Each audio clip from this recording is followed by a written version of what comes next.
Fala pessoal, sejam muito bem-vindos a mais um episódio do Aqua Resumo, o seu podcast semanal de notícias da Aquaculture Brasil. Eu sou o João Caran. E aqui é o Henrique Colga. E João, essa semana passou voando, hein? Mas não podemos deixar de celebrar duas datas super importantes para o nosso setor que rolaram nos últimos dias. Bem lembrado, Colga, no dia 20 de março comemoramos o Dia Nacional da Aquicultura. Fica aqui o nosso abraço e reconhecimento a todos os produtores, pesquisadores, técnicos e profissionais que fazem a aquicultura brasileira ser essa potência. E logo na sequência, no dia 22, tivemos o Dia Mundial da Água. Pois é, e sem água na aquicultura, né, João? É o nosso bem mais precioso, é o grande palco do nosso trabalho. E cuidar da qualidade das nossas águas é garantir o presente, o futuro da nossa atividade.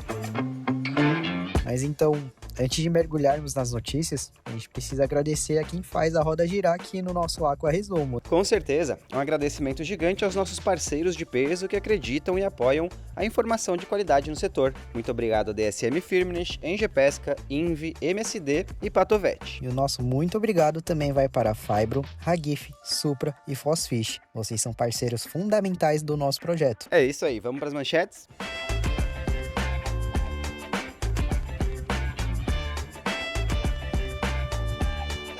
No episódio de hoje, um marco histórico que acendeu o alerta no setor. Pela primeira vez, o Brasil importa mais tilápia do que exporta. E tem polêmica na área ambiental. IBAMA publica a norma que classifica o nosso gigante pirarucu como espécie invasora fora do seu habitat natural. O que isso significa para a piscicultura? Mas também temos excelentes notícias. O Ceará pisa fundo no acelerador e a área dedicada à aquicultura no estado já ultrapassa os 16 mil hectares. Na nossa aquacoluna de hoje, o gigante Ivan Guidini Lopes levanta um questionamento de peso. Será que devemos nos preocupar com a presença de antibióticos na compostagem dos resíduos da nossa produção? Disso, a Roseli Pimentel chega para desvendar mitos no quadro Aquafake e o Wagner Camis veio apertar o botão da solução para a gente resolver mais um pepino do dia a dia. Ainda tem um giro de inovações tecnológicas pelo mundo, estudos surpreendentes sobre sanidade e a cotação atualizada da tilápia para você fechar a semana com o mercado na ponta do lápis. Ajeita o fone de ouvido ou aumenta o som do carro porque o Aqua Resumo já começou.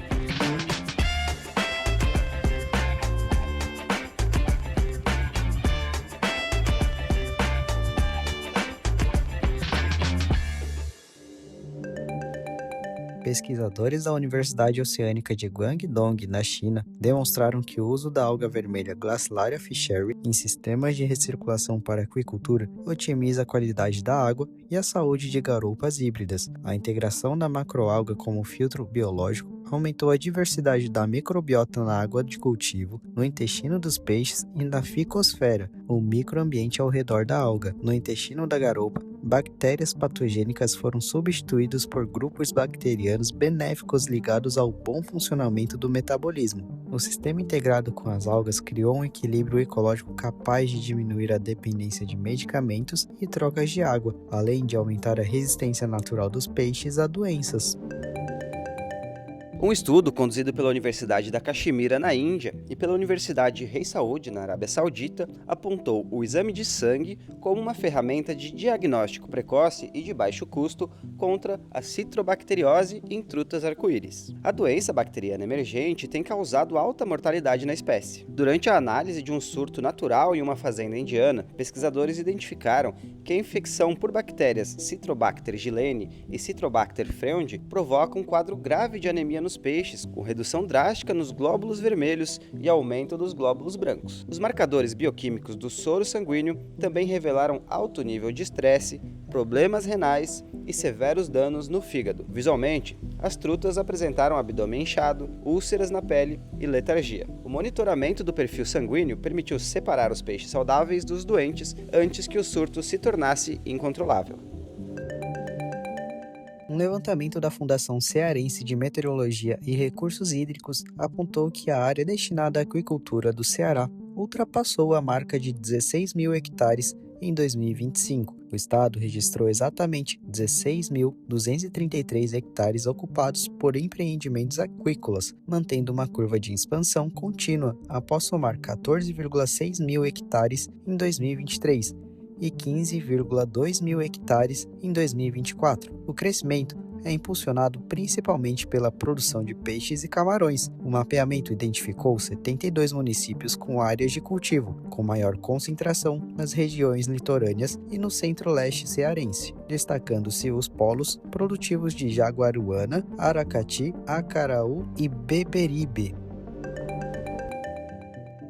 O mercado global de algas marinhas deve atingir quase 11,8 bilhões de dólares até 2030, mas o setor enfrenta graves barreiras estruturais para expandir a produção no Ocidente. Uma análise recente apontou que regulações ambientais, altos custos com mão de obra e infraestrutura, além da sazonalidade em águas temperadas, restringem o cultivo em larga escala de algumas espécies. Para atender à crescente demanda global da bioeconomia, especialistas indicam que o futuro do setor precisará ser geograficamente integrado, combinando a liderança técnica e financeira ocidental com a alta capacidade de produção de biomassa em larga escala de regiões tropicais, como o Sudeste Asiático.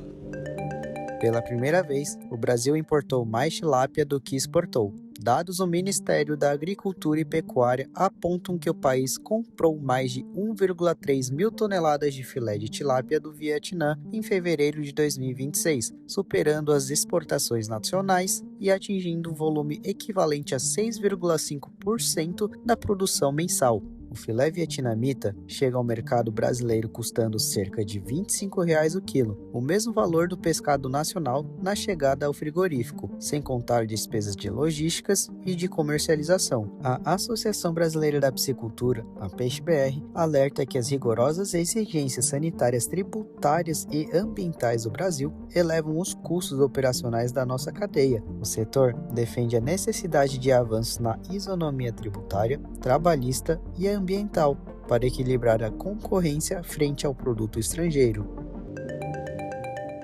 Pesquisadores espanhóis avaliaram o potencial da somatostatina 6, o SST6, no combate à inflamação da dourada. O estudo utilizou a carragenina para induzir um processo inflamatório no músculo dos peixes e aplicou a tecnologia de sequenciamento RNA para analisar as respostas genéticas. O tratamento com o neuropeptídeo SST6 atenuou os danos celulares, reativou a resolução da inflamação e o reparo do tecido, além de estimular o metabolismo de lipídios e restaurar a comunicação nervosa na pele. O composto também demonstrou efeito protetor no sistema nervoso central, mitigando a morte de células cerebrais e fortalecendo as defesas antioxidantes. Os resultados comprovam a atuação conjunta do sistema nervoso e imunológico na espécie e abrem caminho para novas terapias de controle sanitário nas fazendas marinhas. Um estudo mapeou a genética intestinal de alevinos de peixe-leite, mais conhecido como milkfish. Utilizando o sequenciamento de RNA, os pesquisadores compararam animais selvagens e de laboratório, identificando 626 genes com expressões diferentes. Nos alevinos de cativeiro, houve alta ativação de genes ligados ao crescimento rápido e ao metabolismo. Já nos peixes selvagens, a ativação concentrou-se nos genes de resposta imunológica contra vírus e bactérias, que estavam suprimidos nos animais cultivados. O levantamento comprova que o ambiente controlado das incubadoras favorece o crescimento físico acelerado em detrimento do desenvolvimento natural das defesas imunológicas do intestino. Especialistas recomendam intervenções nutricionais, como o uso de probióticos na dieta dos laboratórios para fortalecer a imunidade inata e garantir a sobrevivência dos lotes da produção comercial. O Instituto Brasileiro do Meio Ambiente e dos Recursos Naturais Renováveis, o IBAMA, publicou a Instrução Normativa número 7, estabelecendo que o pirarucu passa a ser considerado uma espécie exótica invasora quando identificado fora da sua área de ocorrência natural, ou seja, fora da bacia amazônica. A medida permite ações de controle, manejo e erradicação nesses locais, além de exigir o monitoramento e a rastreabilidade da espécie. O presidente da Peixe-BR, Francisco Medeiros, demonstrou preocupação com a nova regra e apontou falta de diálogo com o setor produtivo. Como o pirarucu apresenta grande potencial de expansão na piscicultura nacional, a associação alerta que a classificação como espécie invasora pode gerar insegurança jurídica para os produtores que já cultivam o peixe em outras regiões do país. Alô, tilapicultura! Para fechar nossa conta da semana, vamos falar de dinheiro. Chegou a hora da cotação da tilápia, com com os dados fresquinhos levantados pelo CPEA em parceria com a Peixe BR, referentes ao dia 21 de março. E olha, o produtor já pode dar aquele sorriso, porque o nosso painel continua verde. É isso mesmo. Tivemos altas nos preços em todas as praças avaliadas. Vamos aos números? Na região Morada Nova de Minas, o quilo ficou em R$ 9,77. Na região de Grande Lagos, o preço fechou em R$ 9,89. No Triângulo Mineiro e Alto Parnaíba, o valor chegou a R$ 10,12. Descendo para o sul, no oeste do Paraná, a cotação ficou em R$ 8,90. E no norte do Paraná, o quilo bateu a marca de R$ 10,44. Semana excelente para a tilapicultura nacional.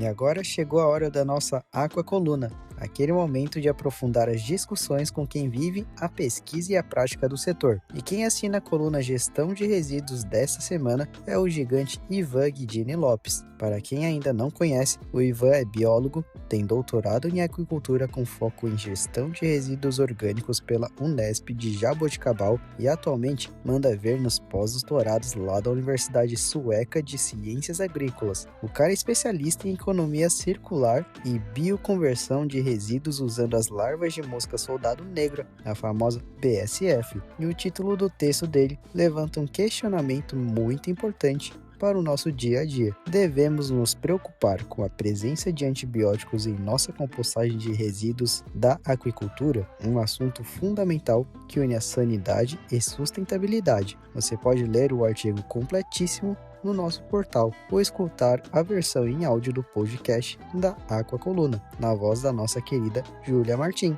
Não deixem de conferir.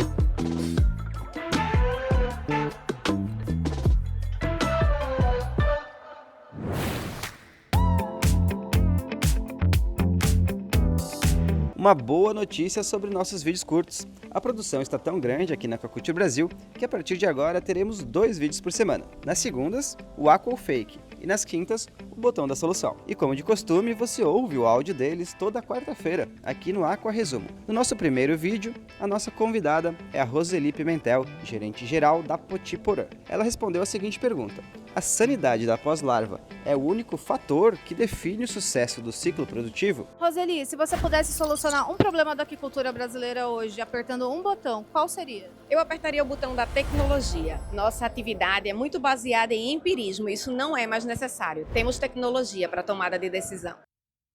Isso é Aqua ou Fake? Muito obrigado pela participação, Roseli. E já no Botão da Solução, o consultor Wagner Cames, da Piscicultura Água Pura, conta pra gente qual o problema na aquicultura ele resolveria em um passe de mágica se pudesse apertar esse botão. O tema que ele traz é fundamental para quem quer crescer: planejamento correto e profissionalizado. Vamos conferir? Wagner, se você pudesse apertar um botão e solucionar um problema da aquicultura hoje, qual botão ele seria? Eu apertaria o botão do planejamento. Há 41 anos na área, eu percebo que a maioria das pessoas entram no segmento sem saber realmente o que eles querem e aonde eles vão chegar. Hoje se utiliza muito de mídias sociais, muita opinião de terceiros, muito doutor Google, e muitas vezes a pessoa tem todo um potencial e uma vontade de entrar, mas ele acaba se frustrando porque não fez o planejamento correto, não dimensionou o mercado, não sabe quais são as inversões e se realmente o potencial que ele tem vai atender às suas pretensões. Então o planejamento é a base de tudo, onde um profissional capacitado pode entender tudo isso aí, desde o aspecto ambiental, porque existem propriedades que são inviáveis ambientalmente, até entender e perceber o que a pessoa pretende, qual o grau de investimento, qual o grau de custeio, porque muitas vezes as pessoas têm dinheiro para investir e não têm dinheiro para custear. Muitas vezes você tem muita grana para custear, mas não tem investimento. Então o profissional, ele consegue organizar tudo isso daí.